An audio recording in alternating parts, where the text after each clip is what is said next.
तो ये जगन्नाथ जी जो हैं, ये जिस प्रकार पंथ में आप आएंगे, आप उसी प्रकार नजर आएंगे।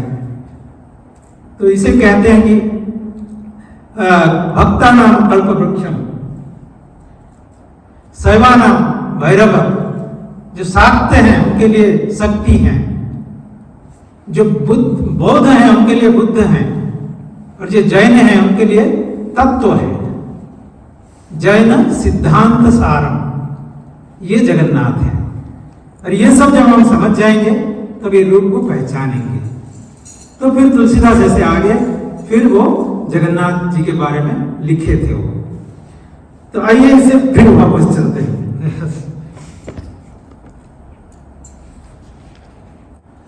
कोमल चित अति दीन दयालु रघुनाथ जी हैं, बिना ही कारण के कृपा करते हैं भगवान, बिना ही कारण के कृपा करते हैं।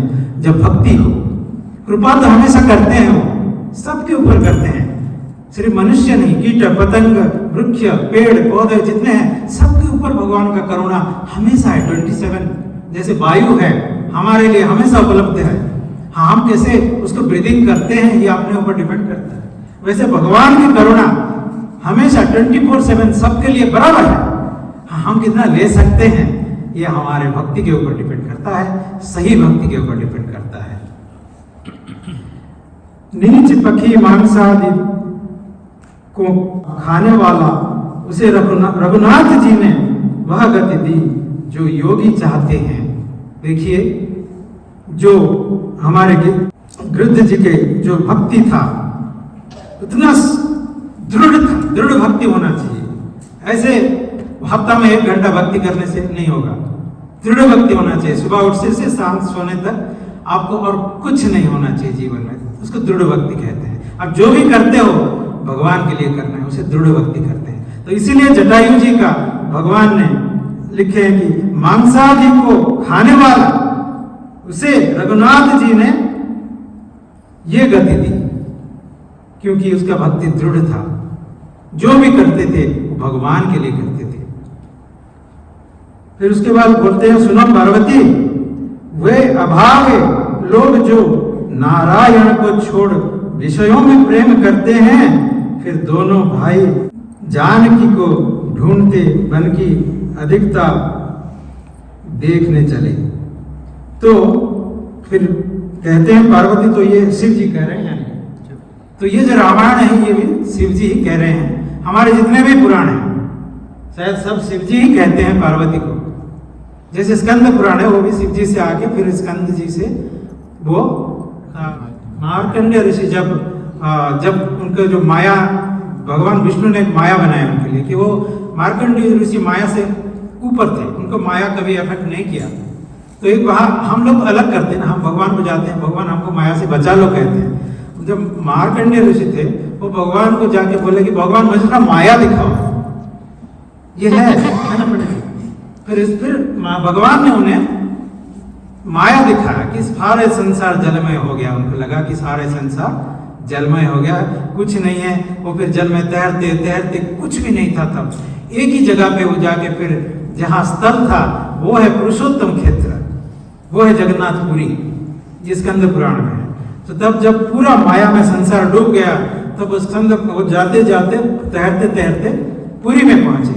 और पुरी में भगवान एक पत्र में जो क्या वो मंत्र थोड़ा बड़ी बटस्य पत्र है, बटस्य पत्रस्य कुटेशयानं, हाँ बोलिए थोड़ा, बालम मुकुंदम मनसास्मरण। देखो मुझे ये मंत्र पूरे याद नहीं है। तो ये तब जब मार्कंडेय ऋषि वहां पहुंचे तो वहां भगवान एक छोटा बालक के रूप में पत्र के ऊपर, बटपत्र जो आज भी वृक्ष है, वो बट वृक्ष आज भी पुरी में है, तो उसमें रह के वो बुला रहे थे उनको कि आ जाओ आ जाओ आ जाओ।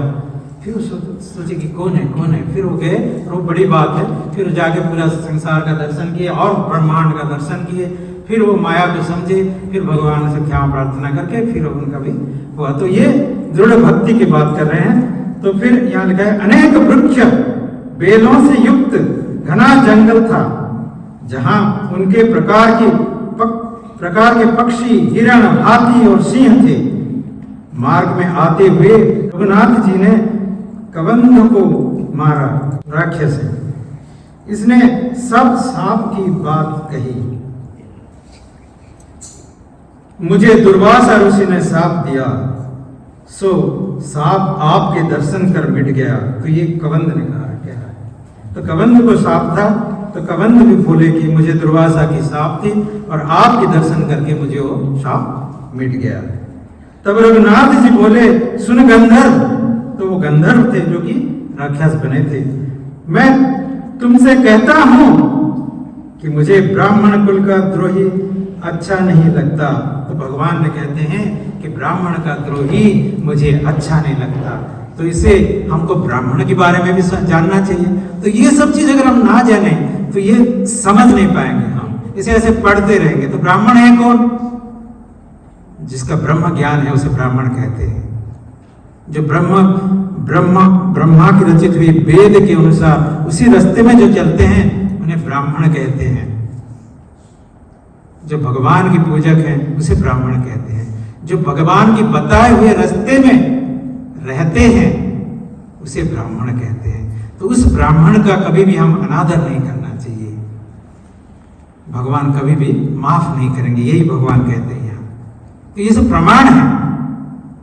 क्योंकि लोग आजकल लगता है जाति प्रथा बोल देते हैं, ये बोल देते हैं, वो बोल देते हैं, क्योंकि हमको इतना डिस्टर्ब कर दिया है ये जो नया एजुकेशन सिस्टम हो गया है और बाहर का जो इन्फ्लुएंस हमारे कंट्री में आ गए हैं, तो हमको इतना इन्फ्लुएंस कर दिया है कि हमें ये सब चीज़ गलत लगता है कि ये डिस्क्रिमिनेशन है, ये नहीं होना चाहिए, वो नहीं होना चाहिए, जाति भेद खराब है, ये खराब है।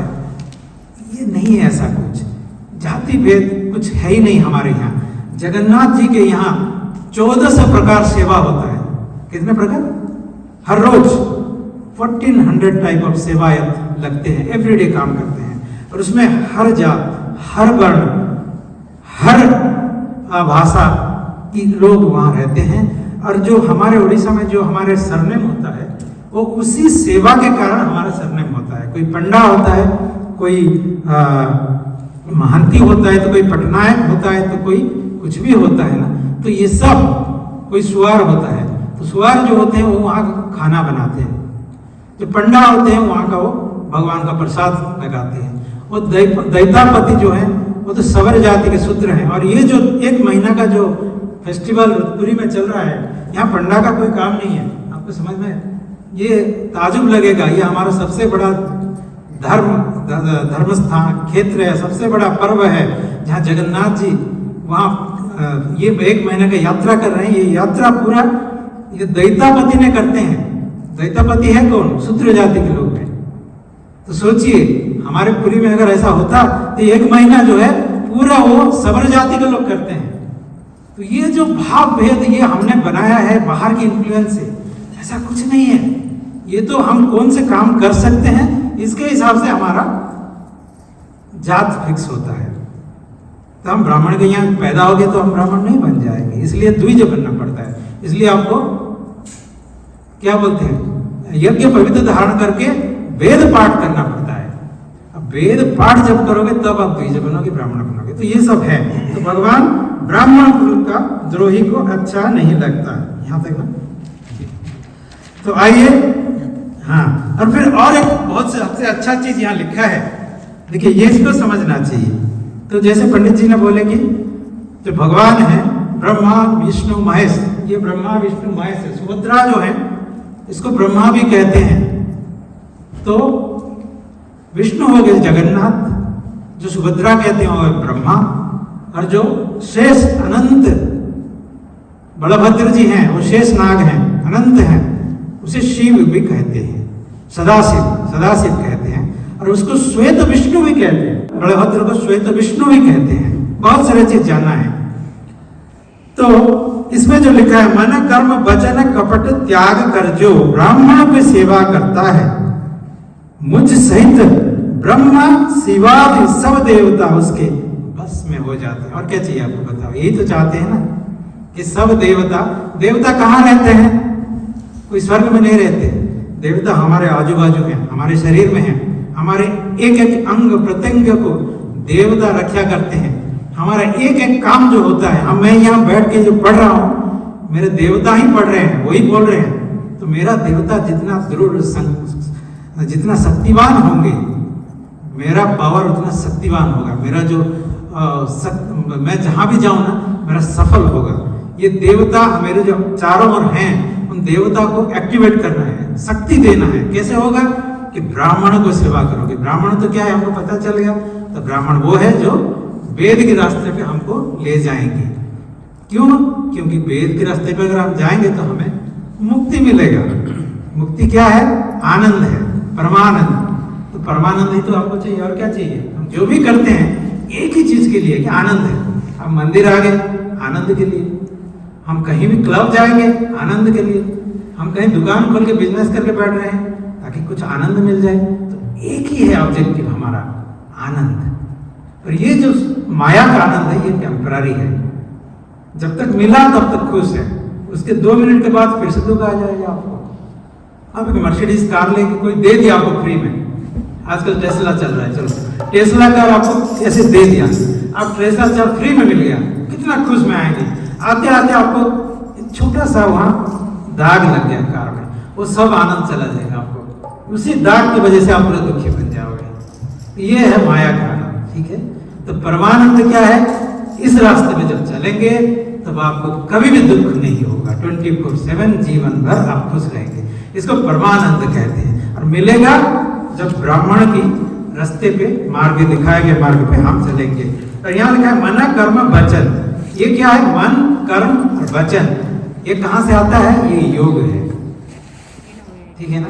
योग चित्त वृत्ति निरोध है, कहते हैं ना, तदा दृष्टु स्वरूप अवस्थान। जब हम भगवान उस परमात्मा को, ये जो लिखा है, परमात्मा को बस में करेंगे, जानेंगे तब तो बस में करेंगे। तो परमात्मा को जानेंगे कैसे? जब आप तदा दृष्टि स्वरूप अवस्थान की अवस्था में जाएंगे। तो आत्मा जो है, आत्मा कौन है? ये जो बैठे हैं ये आत्मा है। आत्मा को अगर आप पिक्चराइज करोगे ना, जगन्नाथ है। इनका कोई जेंडर नहीं है, इनका कोई क्या लिंग नहीं है, इनका कोई इंद्रिय नहीं है। अगर आप ठीक से देखोगे तो ये उससे परे है, क्योंकि ये जो शरीर है, शरीर का इंद्रिय है, पंचेंद्रिय है, फिर इनका हमारे पैर, ये हाथ, सब ये हैं। तो ये सब जब रहता है तो हमारा शरीर बन जाता है। शरीर के अंदर कौन रहता है? भगवान, कृष्ण कहते हैं ना, अहम वैश्वानरो भूत्वा प्राणिनां देहमाश्रिता तदादृष्टो स्वरूपे। फिर बोलते हैं सबके हृदय में मैं बैठता हूँ, ये भी भगवान कहते हैं, ठीक है। तो भगवान सबके अंदर बैठते हैं और उस भगवान को शास्त्र में पुरुष कहते हैं। तो उस पुरुष को हम जब जानेंगे तब हम आनंद रहेंगे। आनंद रहने के लिए ये मार्ग में जाना बहुत जरूरी है। जय जय श्री जगन्नाथ। श्री जगन्नाथ के एक ध्यान करके हम हाथ जोड़ के सब हम जगन्नाथ जी के एक ध्यान मंत्र करेंगे, ठीक है।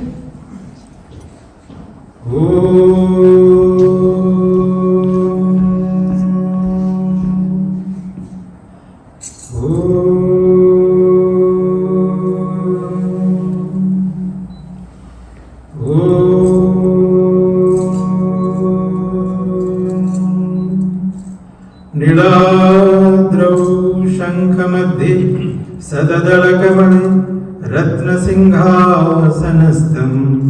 सर्वालंकारयुक्तं नवघनरुचिरं संयुक्तं चाग्रजेनं भद्रायाः भागे रथचरणयुतं ब्रह्मरुद्रेन्द्रवन्द्यं वेदानां सारमीशं स्वजन परिवृतं ब्रह्मदारुं स्मरामि।